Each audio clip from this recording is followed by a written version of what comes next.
Hey, Jonny. Hey, John. Man, we see you every Thursday night, Sunday morning, rocking the keys on the stage. And I'm just curious as to the backstory. So tell us a little bit about where you come from. Yeah, man, I'm one of the odd men out in the group as I didn't grow up in Lubbock. You know, I grew up in, like I told you last week, in a log cabin in the middle of a pine tree forest in Nacogdoches, Texas, and grew up in a small Nazarene church in East Texas. And you know, whenever I was 3 years old, my great grandma promised me her upright grand piano. And for like an 88-year-old woman to promise this 3-year-old a piano, I was just banging on it. Yeah. It was one of the weirdest things to me looking back on it. But so I started taking piano lessons whenever I was 8 years old, and I started classical music. It didn't really resonate with me as much, and then eventually I started taking from this college-age guy, and he taught me to play by ear and to use chords, and kind of taught me a deeper level of theory than that classical music had taught me. But he grew me in that area more than reading sheet music, so I was using my ear. And about that same time, my music minister at my church had asked me to start playing keys and start using my gifts on stage. So back up a step with, that's been kind of how your God has developed your skills. Yeah.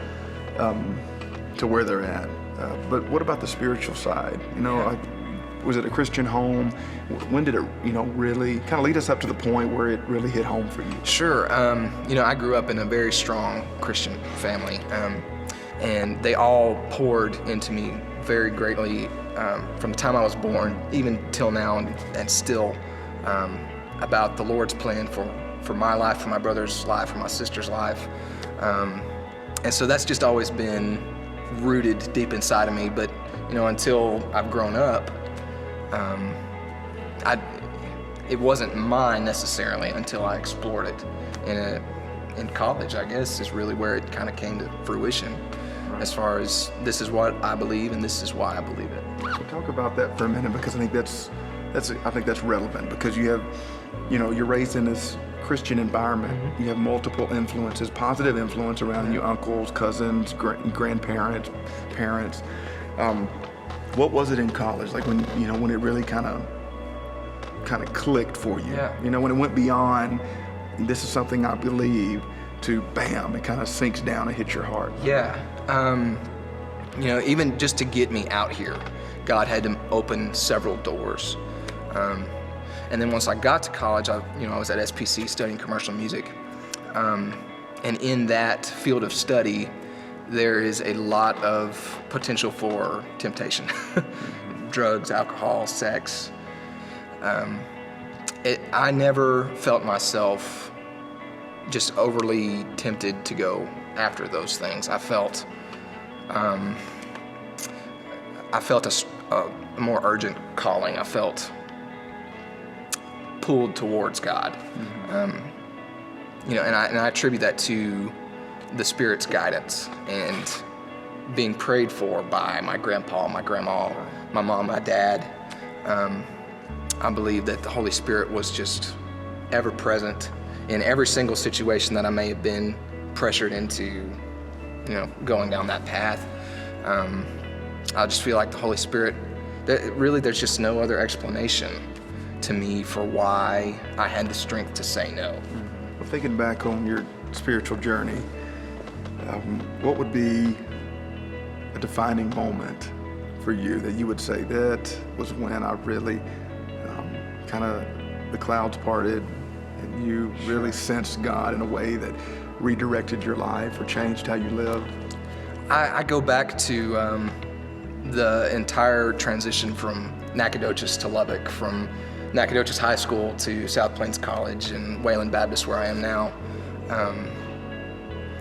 There was never a doubt in my mind where God was taking me, and He was always just very real in opening the right doors for me to go exactly where He wanted me to go. He was always pointing me in the right direction.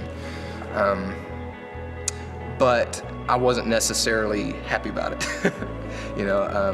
As a musician growing up, I would always imagine Nashville, going and just landing a job immediately at a recording studio or something. And so I wasn't necessarily happy about Lubbock. I was like, really? What in the world have you got going on, God? But, you know, through, I can't even really explain it other than just a divine peace that came over me once I really sat still, listened for a second, and, you know, let it sink in. This is God's plan, and He's going to make it more than you can even imagine it to be. As long as you want what God has for your life, as long as your heart beats the same as God's heart beats, you can believe wholeheartedly that you're going to be happy, because He will accomplish His mission in your life. So you're right where you're supposed to be right now. Right where I'm supposed to be. And when you play on the stage, I mean, we hear the music that you play, but you can also see how you play. I think that's really distinctive.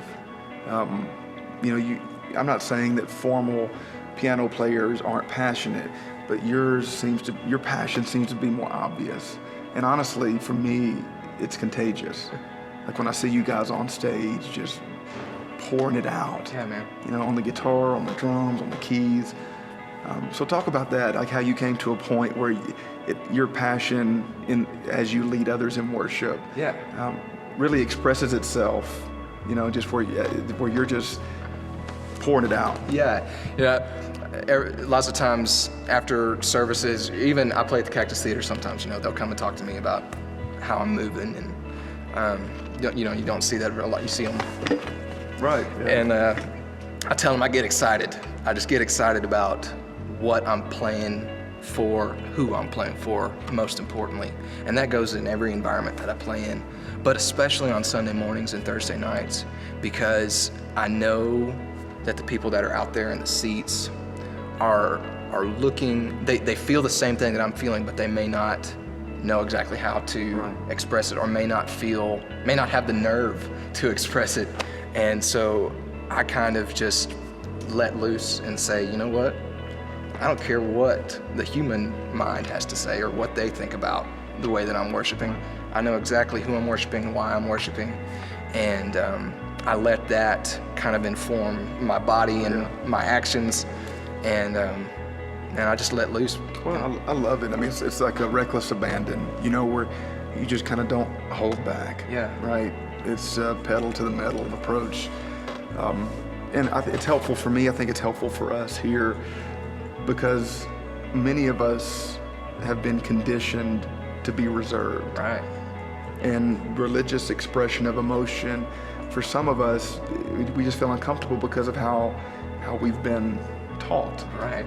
Now you go on Saturday night to Jones Stadium, and we're going berserk, right? Or you're screaming at the TV screen, or people get fired up about, you know, video games or whatever, but somehow when we step into the sanctuary, we're not allowed. And the way that you guys lead on Thursday night to Sunday mornings, I think really helps us. You know, it gives us permission in some way. Right. Just hearing it, but also seeing it. Yeah, absolutely.